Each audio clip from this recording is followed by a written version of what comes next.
I'm going to talk to you today about why it is that I'm doing these videos, why it is that I'm doing the job that I'm doing. It's completely off script, and it just felt like the right moment, if ever there was a right moment, because this place is very, very meaningful for me. So the reason I'm doing what I'm doing is in the vain attempt that just one person that notices might end up having a gift a little bit like I received. If one person gets that, then the world's a better place.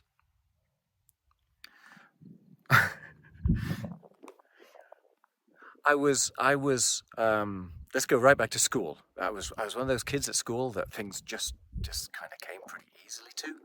So I ended up going to university thinking I was fantastic. University was a bit tougher, that kind of knocked out a little bit of that, whoa, I'm not so special. But nonetheless, I kind of popped out of university with a massive ego, a huge sense of my own, what should we say, extraordinariness, invincibility, power. Let's go with power, yeah? Strength, determination, relentless determination, push hard enough and things will go your way. That's sort of an idea. What happens when you become a salesperson is that you accentuate the mask that you already have. So I'm growing this mask, right? This mask of inauthenticity. And it's doing good stuff. I'm an intuitive salesperson. I understand people. But, when you're a salesperson, you're kind of half speaking from yourself and half speaking from the company's perspective. And if you become good at it, you get to the point where you barely notice it anymore. And you kind of lose track of who you are, right? Because this sales pitch ripples over from your corporate existence into your personal life. And when it delivers benefits, you kind of think, oh, this is good, this is me. And so it becomes part of your personality. And then there's a certain point later on where you kind of have to wake up to reality, right? So in my case, I guess I became progressively, but ever so subtly, more and more detached from myself. And it happens so subtly. It's a bit like growing. You don't notice it's happening, but then someone else looks at you and goes, oh, you've changed. So you're not aware of it, or I was not aware of it per se. And, the world kept giving me wake-up messages. It kept slapping me in the face with a wet fish sort of thing. But because of my perspective, I just knew that if I pushed harder, these kind of challenges would be surmountable. And so I carried on doing that. And to be fair, most of the time they did. And now, at the back of my mind, there's parts of that which were not me. The going back to work after 2 weeks on holiday. That's very, very good indicator of whether you're on track or off track. Even the Monday morning. It's like, this is not me. Is this me? Is this me? All that kind of stuff, right? Questioning. But that was tolerable because of the benefits that it brought to me. And that continued until I got slapped by such a big, heavy brick that I had no choice but to wake up. So, most people run away from pain and they run towards pleasure. And of the two, normally pain is the more powerful. Pleasure is the one that you'll tend to aim towards when you've got a handle on the pain side.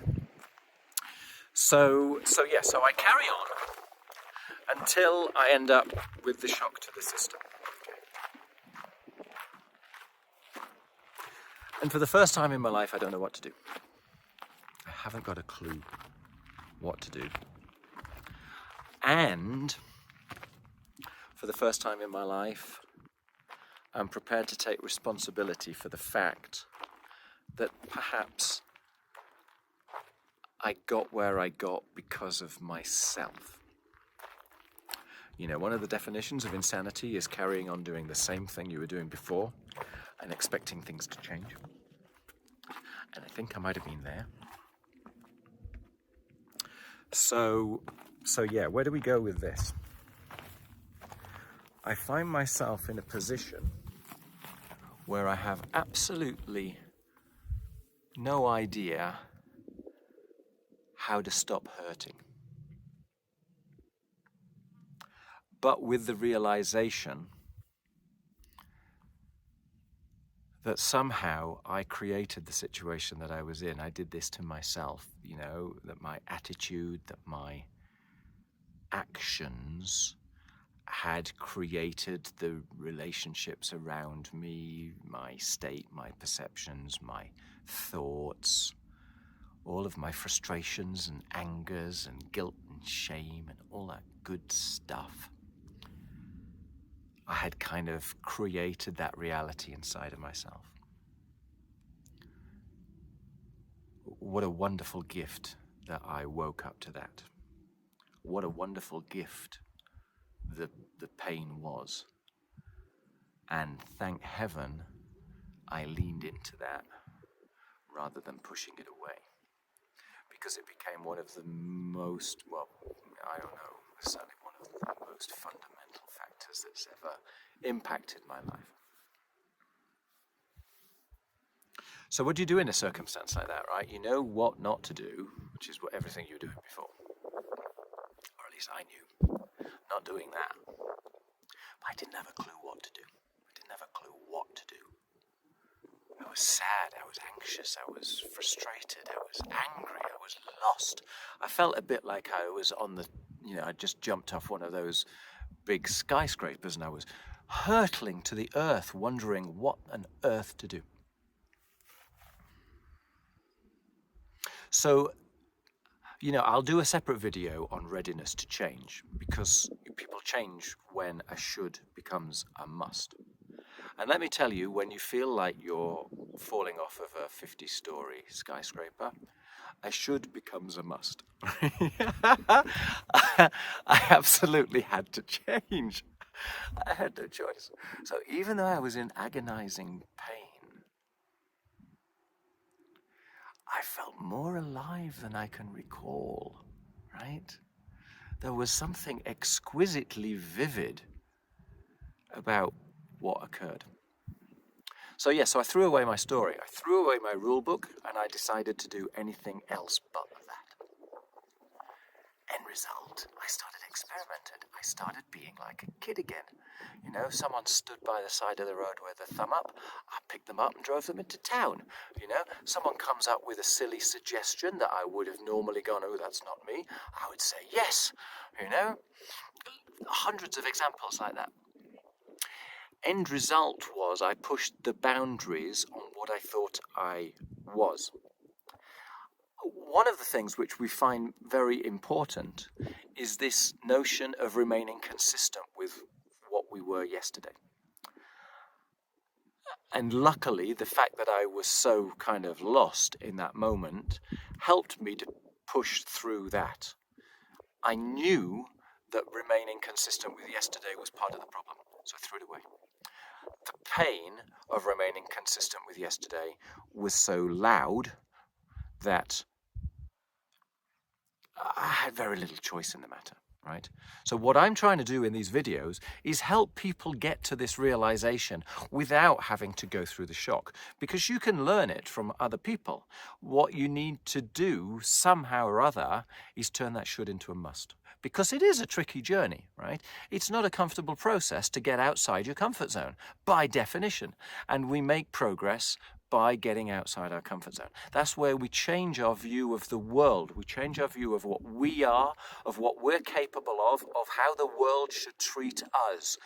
It gives us a perspective that you would never have noticed when you're trapped inside your ego. Yeah? End result is you kind of find peace. You forgive yourself, you forgive the world, you forgive other people. It's like everybody's just running on their rails. And, but for some other chance occurrences, I could be doing what they're doing and they could be doing what I'm doing. It's just a set of experiences. So what I'm going to do in these videos is go through lots and lots of examples of this journey, how you get from A to B. Because the end result is just heavenly. And I don't say that lightly, right? I am a guy with my feet on the ground. I know it's ridiculous for me to speak like this, but my heart is just full of it, full of joy, full of gratitude, full of thankfulness, full of humility. Can you imagine having humility and doing a video, right? So that means that I am conflicted. That means I am multi-compartmentalized. And the funny thing is, that's okay. Because you don't need to justify yourself anymore when you reach that point of peace. And when you reach that, every door opens. Because you're just being you. So what I thought I was doing in that process before I began it was kind of grappling for hooks to fix myself, to re-establish myself, to reinvigorate myself, I'm not quite sure, but to recreate myself. And actually what happened was I remembered myself.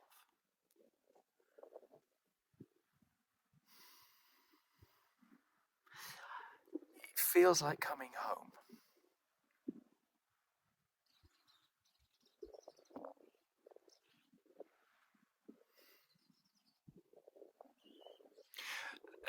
Therefore, I am a reluctant therapist, okay? This was never, ever my intention. I never wanted to become a coach. The idea of becoming a therapist, I remember one day someone called me a healer.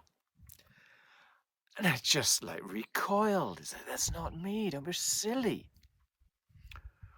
All I'm doing is spreading that joy. It's spreading that awareness, right? What I did for me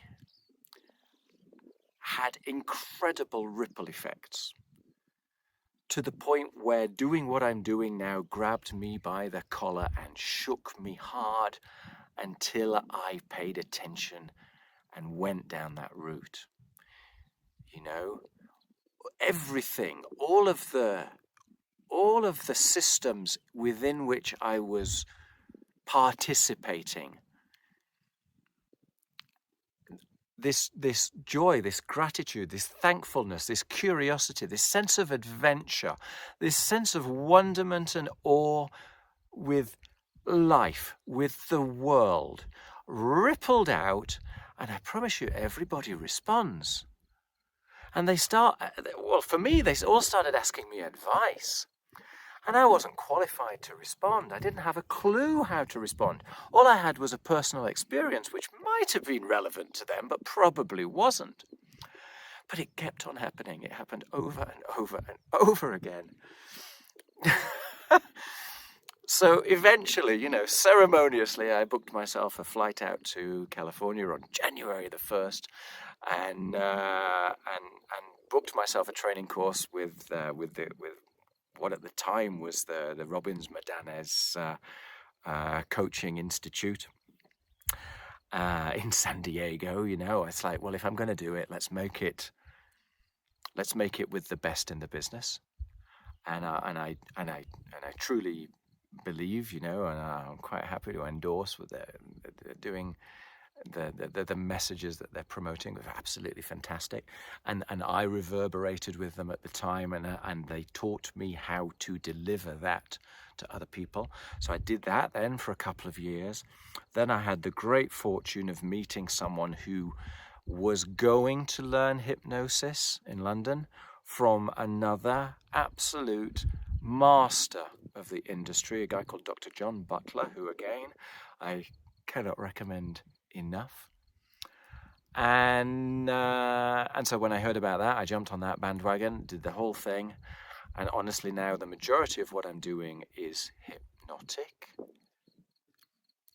because it's extraordinarily effective, right? Because most people kind of know what their problem is, but they kind of don't know how to fix it, because if they knew how to fix it, they probably would have fixed it.